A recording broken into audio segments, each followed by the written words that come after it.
Et bonjour à tous et à toutes, bienvenue dans une nouvelle vidéo de Magi. Donc une vidéo où on va explorer un peu un exercice un peu dur, un exercice un petit peu particulier, enfin par sa difficulté. Et en fait ce que j'ai envie de mettre en avant dans cette vidéo là, c'est pas vraiment la résolution de l'exo, même si honnêtement elle est intéressante et je trouve que c'est très joli, mais plutôt en fait comment est-ce qu'on fait quand on se retrouve face à des exos qui sont très très durs et qui sont, pour celui-là, pour le coup, presque impossibles à résoudre correctement dans le temps donné. Voilà, donc ça c'est vraiment un truc de prépa. Donc cet exo-là, il nous vient de ENS Ulm, ça a été posé à ENS Ulm. Voilà, donc pour donner le calibre. Je crois que vous pouvez le trouver sur la revue de mathématiques spéciales, la RMS. Je crois que c'est celui de 2023, si je m'abuse. Bref, il est quelque part. donc, donc oui, ce que j'ai envie de mettre en avant dans cette vidéo, c'est avant tout comment est-ce qu'on fait quand on est confronté à des horreurs comme ça. Comment on fait pour avancer et dire des choses intelligentes et faire un peu de progrès dans l'exo, quoi. Mais je vais vous l'illustrer par cet exo là que j'ai déjà résolu, hein, mais je vais essayer de faire un peu les... Comment est-ce qu'on pourrait réfléchir, quelles pistes on pourrait prendre, etc. Donc l'exo, c'est le suivant. On se donne une fonction f c1 de r plus dans r, j'ai pas écrit mais c'est implicite après, décroissante, et de limite nulle, en plus l'infini. Voilà, de limite nulle en plus l'infini. Il faut déterminer la limite de cette somme-là, qui c'est de série là. Bon, ça inspire pas beaucoup au premier abord, mais bon, la première chose à faire dans tous les cas, dans tous les cas, c'est de voir est-ce que cette somme-là, elle existe, est-ce que ça a du sens, etc. Parce que si ça vaut déjà plus l'infini ou quelque chose, enfin, que sais-je, ça sera déjà un peu plus facile à évacuer. Bon, a priori, d'après l'exercice, d'ailleurs oui, ça c'est un truc, vraiment faites-le souvent, si l'exercice vous dit un truc, c'est vrai. D'accord, c'est vrai, donc dans vos raisonnements, vous pouvez déjà supposer que c'est vrai, et supposer que c'est vrai, ça peut aider à trouver la solution. Bon, l'exercice il nous dit que on prend la limite lorsque x tend vers 0+. Très bien. Donc, a priori, cette somme-là, elle est définie pour x strictement plus grand que 0. Ou sur un voisinage. Mais bref, en tout cas, il y a des x pour lesquels ça marche. Pour x égale 0, pour le coup, on sait pas trop. Non, en fait, pour x égale 0, on voit bien qu'il y a un problème. Parce que ici, on obtiendrait la somme des moins 1 puissance n, f de 0. Et clairement, ça, c'est pas très très convergent. Donc ça, pour x égale 0, c'est sûr, c'est pas défini. Donc on pourra pas cheater l'exo comme ça. Mais on peut voir ce qui se passe pour x plus grand que 0 et voir pourquoi ça converge. Bon, alors ici c'est assez simple de voir ça. En vrai, oui voilà, parce qu'en fait comme f elle est décroissante et de limite nulle, cette suite, pour un x strictement plus grand que 0 donné, cette suite là, elle est décroissante de limite nulle. Et là on a un moins 1 puissance n. Et donc on a une série alternée, et donc elle converge. Voilà. Donc la convergence c'est fait. Notre somme existe bien pour tout x strictement positif, c'est cool. Bon, et maintenant on va pouvoir dire des choses intéressantes sur l'exo, même si ça c'en est une, mais pas beaucoup, on va pas très loin. On va pouvoir essayer de dire des choses un peu plus intéressantes sur l'exercice. Alors, déjà, ce qu'on peut faire, c'est tester plusieurs... ça peut être bien, dans ce genre d'exercice, de tester des exemples. Pas toujours. Moi j'aime pas trop le faire au tout début, je préfère déjà essayer de manipuler un peu les objets d'exercice et ensuite je fais un exemple au milieu de mon raisonnement pour m'aider. Mais bon, il y a des gens qui font l'inverse. Donc ça peut être bien de faire un exemple ici. Un bon exemple de ce type là de fonction, c'est x donne exponentielle moins x. Pourquoi cette fonction? Parce qu'on sait très bien calculer les séries qui ont de l'exponentielle moins x comme ça. Enfin, plutôt f de nx, la série des f de nx, ça va bien se calculer. Donc on a bon espoir que ça marche bien. Et vous savez quoi, pour être un peu plus général, on va écrire a exponentielle moins lambda x. Donc on prend en gros toutes les exponentielles décroissantes. Voilà. Et bien si on considère cette fonction f là, et bien notre somme, tac, et ben en fait on pourra, en fait ce sera une série alternée. Non pardon, une série géométrique de raison moins lambda x. Et donc, il y a un grand A ici. Et donc ça va être égal à 1 sur 1 plus exponentielle moins lambda x, qui converge lorsque x tend vers 0, vers a sur 2. Donc, ce qu'on peut remarquer dans cet exemple-là, c'est que, bon déjà c'est a sur 2, donc a c'est la valeur de f en 0. Et qu'est-ce qui nous motive à faire ce rapprochement? Et bien en fait le fait que ça dépend jamais de lambda. C'est-à-dire que si je peux changer lambda autant que je veux et j'aurai la même limite. Et donc on se dit que c'est peut-être la valeur en 0 qui va intervenir et non pas la dérivée ou je sais pas quoi. Voilà. Alors ce qu'on peut aussi tenter de faire dans cette situation-là, c'est de tenter de réécrire cette somme-là pour faire apparaître des choses qu'on aime, des choses bien. En particulier f et C1. Et on voit mal comment exploiter cette hypothèse en l'état. Enfin, on sait qu'une fonction C1 c'est assez régulier. Si je soustrais, si je regarde la différence entre deux points proches d'une fonction C1, il y a une assez grande régularité à cause de la dérivée, etc. Mais bon, à part cette idée-là, on n'a pas grand-chose de concret. Donc on peut tenter des réécritures de cette somme-là. Parce que je viens de dire, en fait, ça s'applique, c'est-à-dire que on va essayer de faire apparaître des différences de termes, des différences on va essayer de faire apparaître donc f, mais donc la différence de f appliquée en des points très proches. Donc pourquoi est-ce que ce sera en des points proches? Parce que notre x tendra vers 0 et donc f de nx et f de n plus 1x seront proches. Donc on va essayer de faire apparaître ça, parce que c'est clairement ce qui est dans la somme. Donc on peut réécrire cette somme comme ceci. Voilà, c'est parfaitement équivalent. Hein.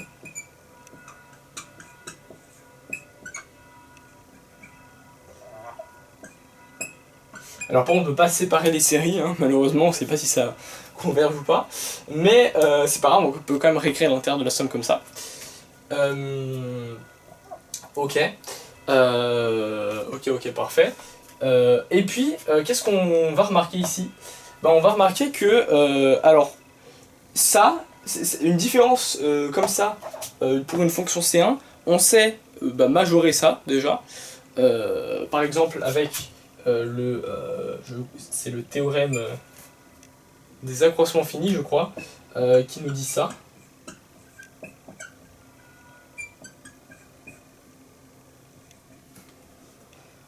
Ça nous garantit l'existence d'un petit Cn, Cn de x hein, d'ailleurs, ici ça va dépendre de tel que on est ça.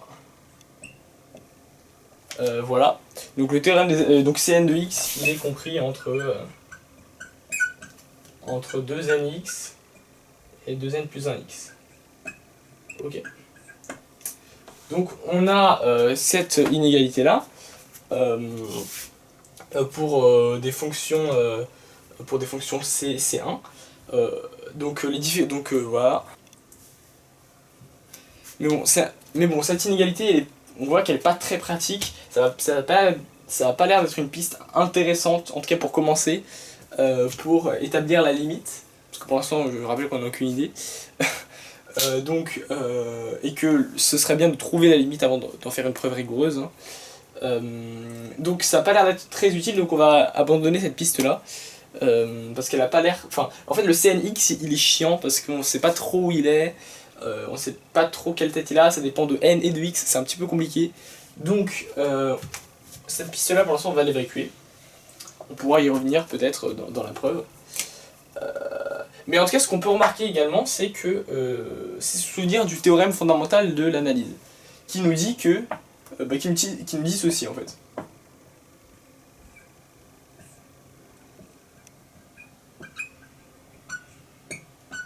C'est-à-dire que ça, c'est l'intégrale de f'.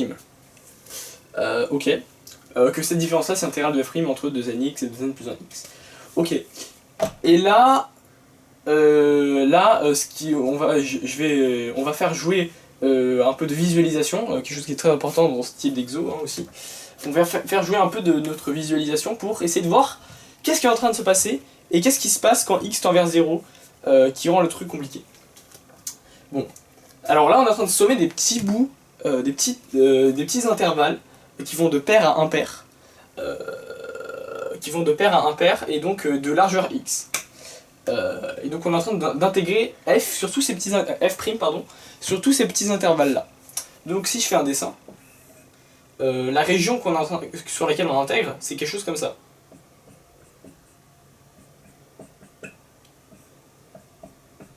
Voilà. Et maintenant, en fait, on voit que lorsque l'on diminue x, on voit bien que on a l'impression, en tout cas, qu'on est en train de couvrir, entre guillemets, plus de surface. Pas vraiment, mais on a l'impression que qu'on l'on couvre plus de surface, oui, effectivement. Et on voit bien que lorsque x tend vers 0, il va se passer quelque chose. Il se passe quelque chose d'intéressant lorsque x tend vers 0. Donc déjà, la visualisation ici c'est bon signe, elle nous montre que cette réécriture elle est peut-être pertinente et qu'on va peut-être pouvoir faire des choses.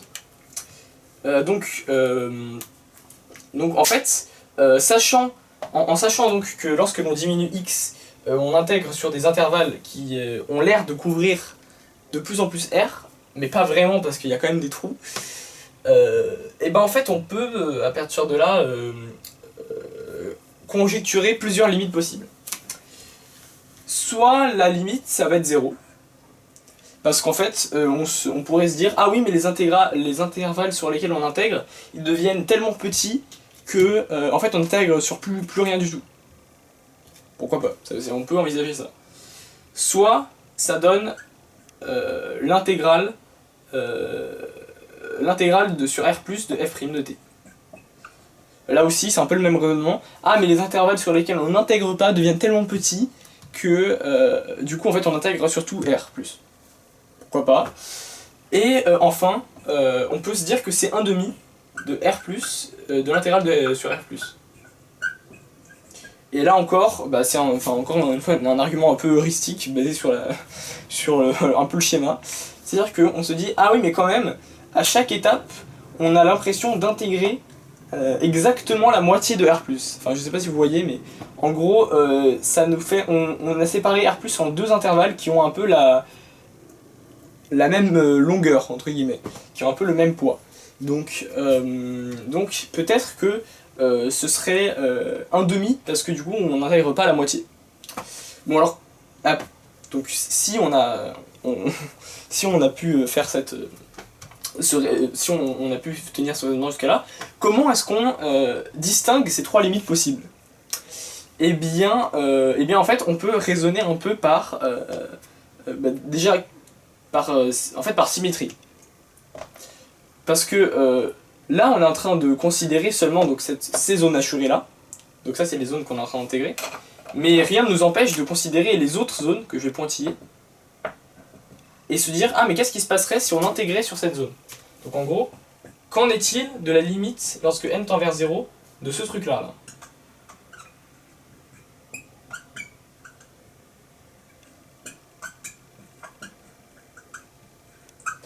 Et on va voir qu'est-ce qui se passe selon les cas. Si on avait dit que la limite ici c'était 0, alors nécessairement celle-là c'est l'intégrale sur tout R+. Si on avait dit que c'était R+ ici, et bien là c'est 0, et si c'est 1/2, ben là c'est 1/2. Ok. Mais en fait, comment est-ce qu'on fait pour décider entre les trois? Et ben en fait, on peut se dire que lorsque x devient très petit, je sais pas si vous voyez ici, mais on va intégrer quasiment f aux mêmes endroits. Genre les deux intégrales vont presque coïncider en fait. Et donc ça paraît Et surtout, on voit mal aussi pourquoi est-ce que ces deux sommes qui ont l'air si similaires auraient des limites complètement différentes. Donc ça, là, c'est pas des preuves, hein. Tout ça, c'est pas des preuves. J'essaye juste de donner un peu un esprit de comment est-ce qu'on peut réfléchir pour résoudre ça, et de motiver un peu mon approche. Et donc, bah moi, quand j'ai fait l'exo, j'ai pensé comme ça. J'ai fait, mais pourquoi ces deux sommes auraient des limites différentes? C'est quasiment les mêmes, mais quand on dessine, et surtout quand x tend vers 0, en fait, c'est surtout ça qui est intéressant. Lorsque x tend vers 0, eh bien, on intègre sur presque les mêmes endroits, en fait. Les segments sont séparés vraiment de très très peu. Donc, on penche plutôt vers ça. Voilà, on penche plutôt vers 1,5 de l'intégrale de R+. Donc, à partir de là, quand on a trouvé ce truc-là, bon là on est tout content, on peut rédiger, etc. Mais bon, la rédaction, ça pose également un problème. Mais la partie la plus dure, qui était de trouver la limite, elle est faite. Ah oui, d'ailleurs, j'ai peut-être pas très bien expliqué tout à l'heure pourquoi est-ce que une somme était forcément comment dire, le complémentaire de l'autre, etc. Pourquoi est-ce que la zone assurée, la zone pointillée était nécessairement le complémentaire de l'autre? Eh bien parce qu'en fait, la zone assurée, c'est ça, enfin c'était ça.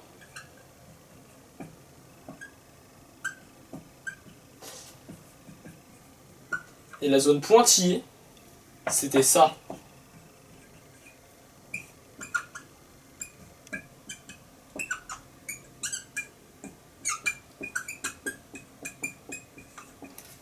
Et en fait, ce qu'on se rend compte, c'est que quand on somme les deux, eh bien par relation de Chasles, déjà une fois, on obtient ça.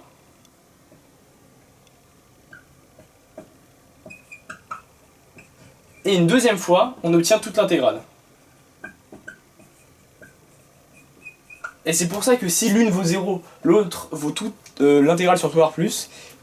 Et c'est pour ça aussi que si les deux devraient être égales, alors elles doivent valoir toutes deux 1,5 de l'intégrale sur tout R+. Donc c'est ce que je n'avais pas vraiment évoqué tout à l'heure, mais qui était dans le schéma. Voilà. Bon, et bien maintenant on va passer à la rédaction. Une fois qu'on a dit tout ça, je vais effacer l'énoncé, hop. On va passer à la rédaction, et on va donc montrer, une fois qu'on a trouvé cette limite-là, on va donc montrer que...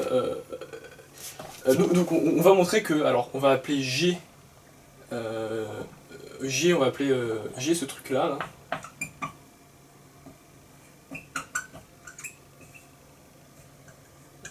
Voilà, c'est notre fonction qu'on avait au début. Et donc nous, on veut montrer que G de X tend vers moins 1,5 de l'intégrale sur R+, de f' de t dt.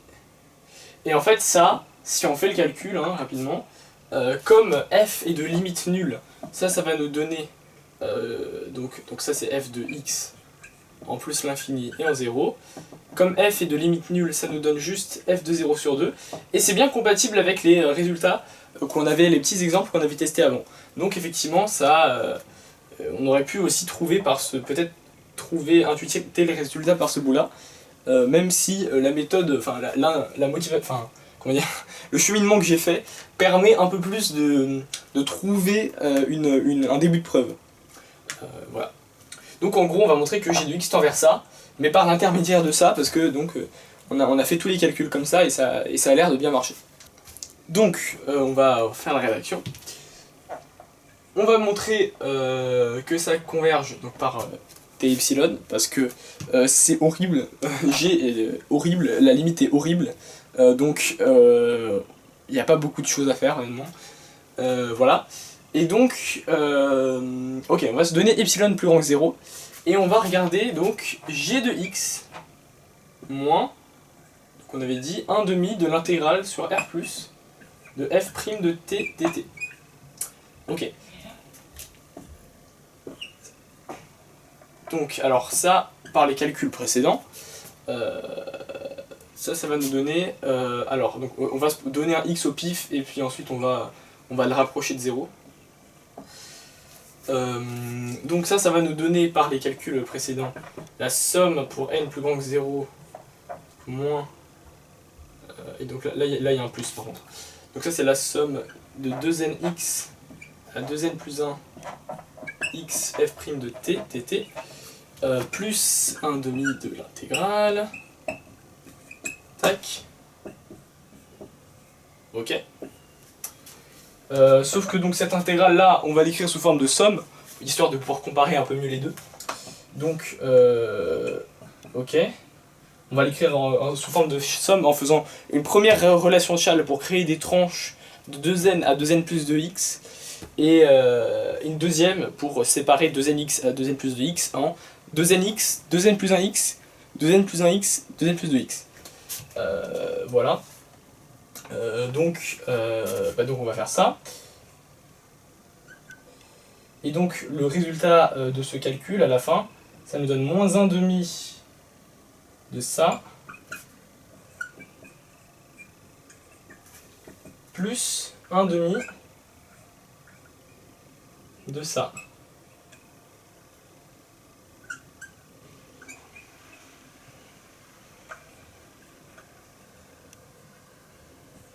Voilà.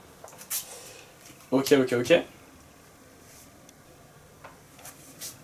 Puis on va faire un changement de variable. Donc on va écrire que ça va, donc on va sortir un 1,5, hein. On va enlever le moins. Et donc on va écrire tout ça sous une même intégrale. On va écrire que ça c'est 2nx à 2n plus 1x de f' de t de f' de t moins f' de i, alors c'est t plus 2, non c'est t plus x pardon,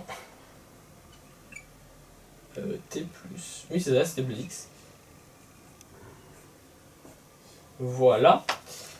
Ensuite on peut tenter un petit coup d'inégalité triangulaire.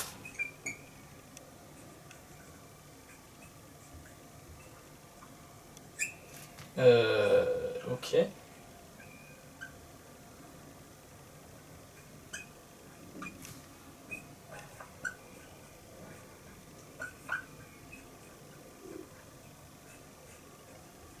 Et enfin l'idée ça va être que eh bien, quand x va tendre vers 0, ce truc là va être petit, mais petit de telle sorte à ce que toute l'intégrale soit petite, et donc en gros ça va tendre vers 0. Je vais pas aller plus en détail dans la rédaction, je vais m'arrêter à ce stade là, parce que j'ai en gros, là j'ai vraiment donné l'idée principale de qu'est-ce qu'il faut faire pour la rédaction. Ensuite, si vous voulez le faire, faites-le, hein, je vous recommande. C'est un bon exercice là pour le coup de grosse application de continuité uniforme, de plein de trucs. C'est des trucs assez classiques, séparer des sommes, etc. Bref. Mais bon, je vais m'arrêter là parce que ça devient très technique et c'était pas le but de la vidéo. En tout cas, donc j'espère que la vidéo vous aura plu. J'espère que vous aurez appris un truc qui est que, eh bien, c'est pas grave des fois de pas être très rigoureux quand on commence un exo. En première approche, c'est pas très grave. Enfin, surtout pour des exos assez difficiles comme ça, il vaut mieux d'abord ne pas être rigoureux, se faire une vague idée de ce qui se passe. Et puis ensuite, essayer de mettre vraiment sur papier, enfin sur tableau, qu'est-ce qui est en train de se produire vraiment mathématiquement. Voilà. Et donc,